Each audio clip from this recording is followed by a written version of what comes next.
In the reading from Paul's letter to the Thessalonians today, he's expressing his own attitude of gratitude. He's giving thanks to God for the people of the church, for their faith, for their labor in love, for their steadfastness in hope.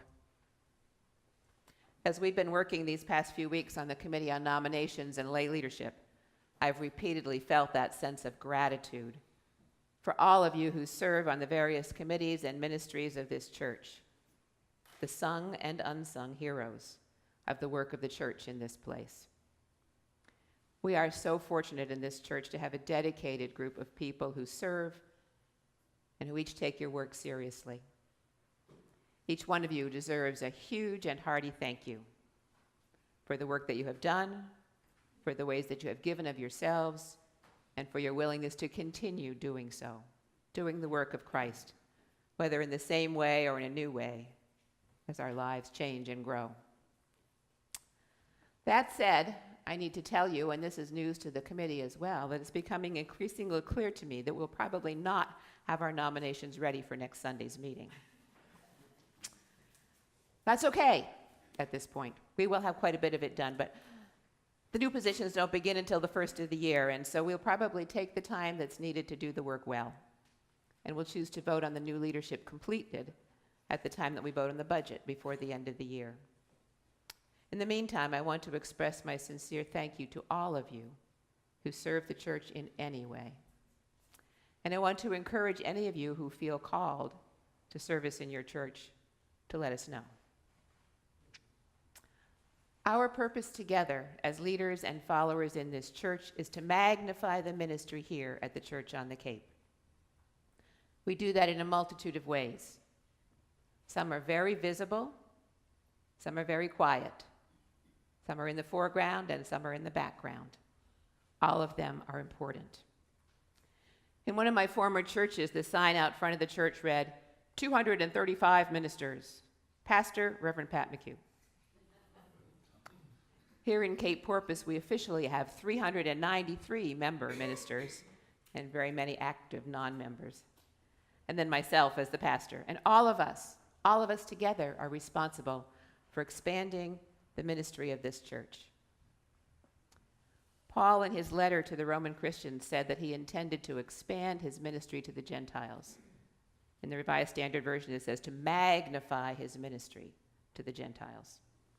We are all Gentiles who are beneficiaries of that magnified ministry.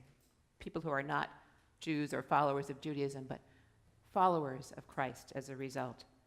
We believe, therefore, in the priesthood of all believers, because it's through all those over the generations that we're able to be here today. We are all Christians who want to see the church grow both in numbers and in influence. And we know that this will happen only if all Christians magnify our ministry together. In order to meet the goals that we developed as a church last month, and in particular the goal about growth, each one of us needs to pray for the persons in our sphere of influence. And each one of us has a different sphere of influence. As I look around the church, I think of each one of us with a huge circle of influence. Now think about how big that is with all these people together. So pray for the people in your sphere of influence and then reach out to them. Invite them to come to church. Invite them to be your friend in Christ.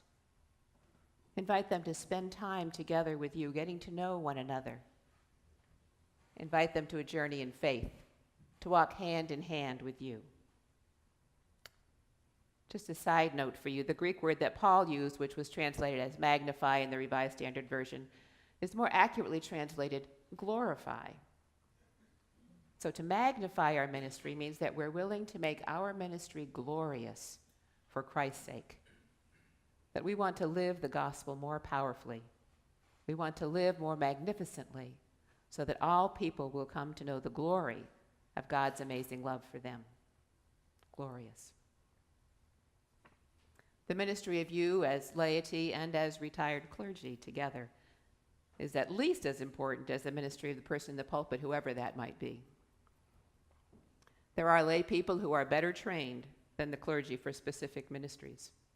such as education or music ministry, visitation or Bible study teaching or other ministries in the church. And those talents need to continually be encouraged and allowed to shine, and in this place, they do shine. The reality, my friends, is that you will be here holding down the ministry of this church when I am long gone. This is your church. It is God's church first and your church second. And I'm just here to work with you for a while, to journey with you together. I have no idea how long I'm going to be among you. That's not a goodbye. Don't hear it that. But the truth is that the ministries of the church on the Cape that will survive, that will last, are the ones that you are passionate about, not dependent on me or whoever the pastor is leading the flock. The ministries are the ones that are run mainly by you. All of us working together to support one another to get them accomplished because you are passionate about them. When we came up with the goals last month, there was one person with each goal who volunteered to be the leader, but they cannot do it alone. So we need to get together as the council and say, okay, where are we going to put our energies together first? And how will we get behind that together as a group? And then we need to be passionate about it, so that no matter how powerful the person you have in the pulpit may or may not be, as a body together, we can be powerful in accomplishing God's goals in this place. Because together, we are unstoppable as we pursue the ministry that God is calling us to do. I was asked a question this week that reminded me of the impact that preaching has that goes beyond Sunday morning.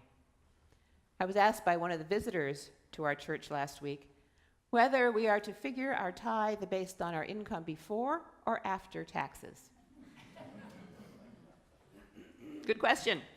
And it is not mine to answer for anybody. It's mine only to assess for myself. And I too struggle with the question, and Bob and I have been pondering it in terms of this quote that I read recently from Pastor. He said, "Figure your tithe on as much of your salary as you want God to bless." So do you want God to bless your gross income or your net? Think about that.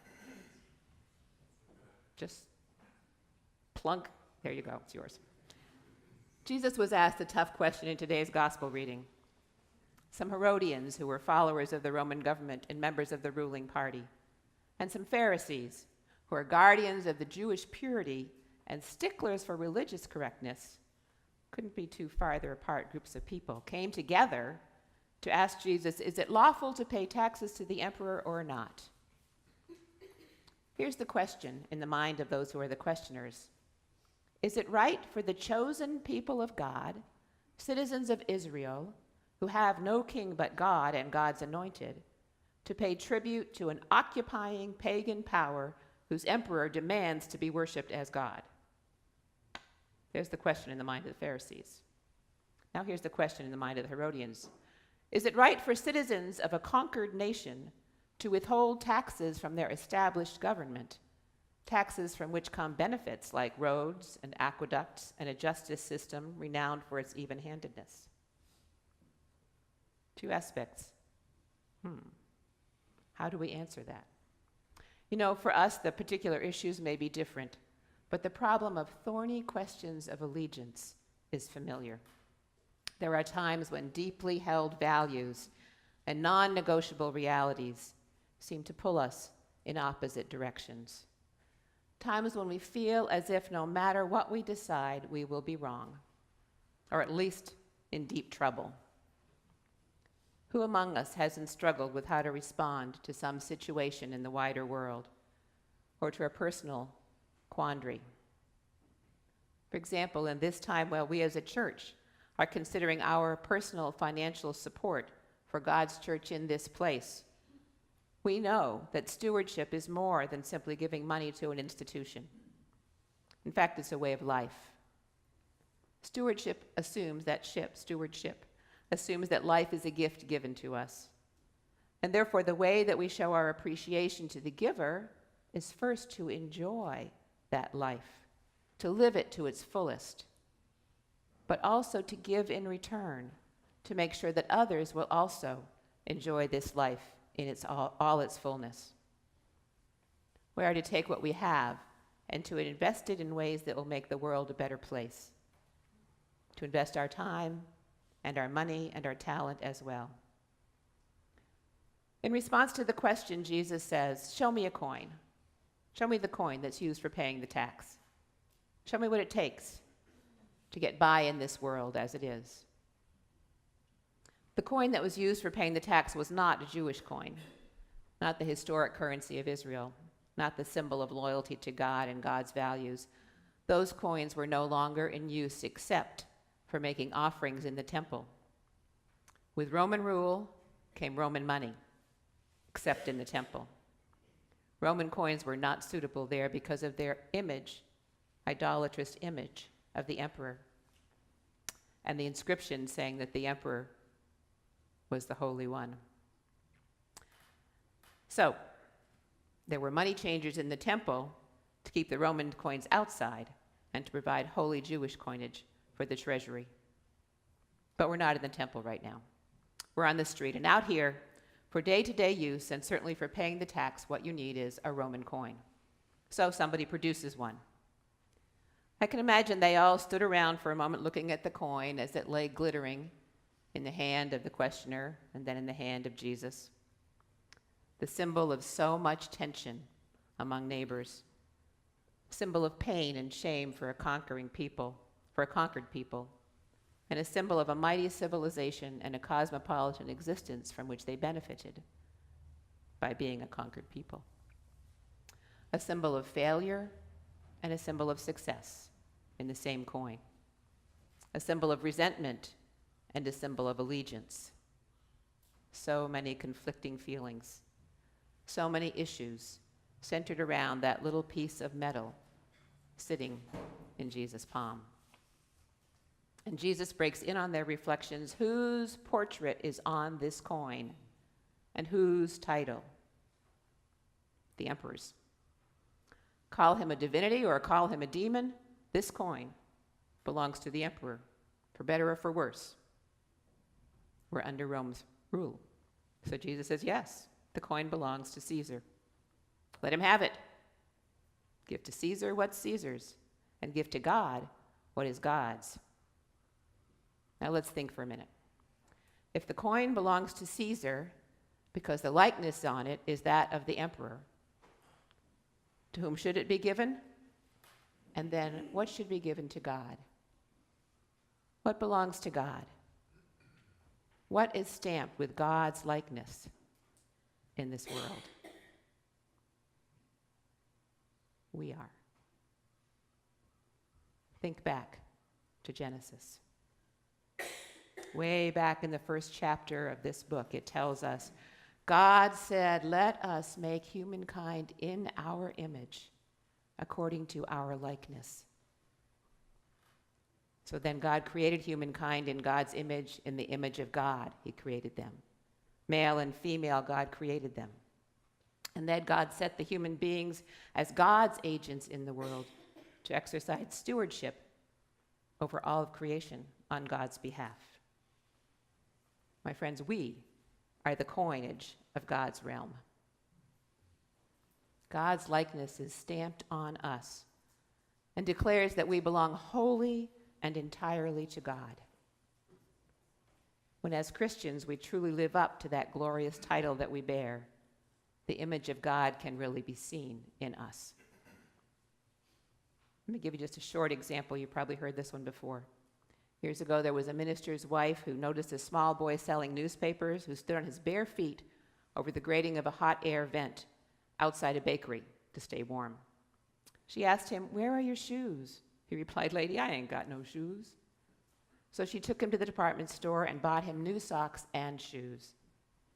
The lad ran off without a word of thanks, and at first she was a bit disappointed, but then he burst back into the store and exclaimed, "Lady, I forgot to thank you for these socks and shoes. And I do thank you, but lady, I want to ask you a question. Are you God's wife?" Taken aback, she stammered, "No, I'm just one of his children." He said, "Oh, I knew you were kin to him." Whenever Christians magnify their ministry as that woman did, whenever we take our Christian vocation and our Christian responsibility seriously, we project an image of God revealed in Jesus Christ, and everyone knows that we are kin to him.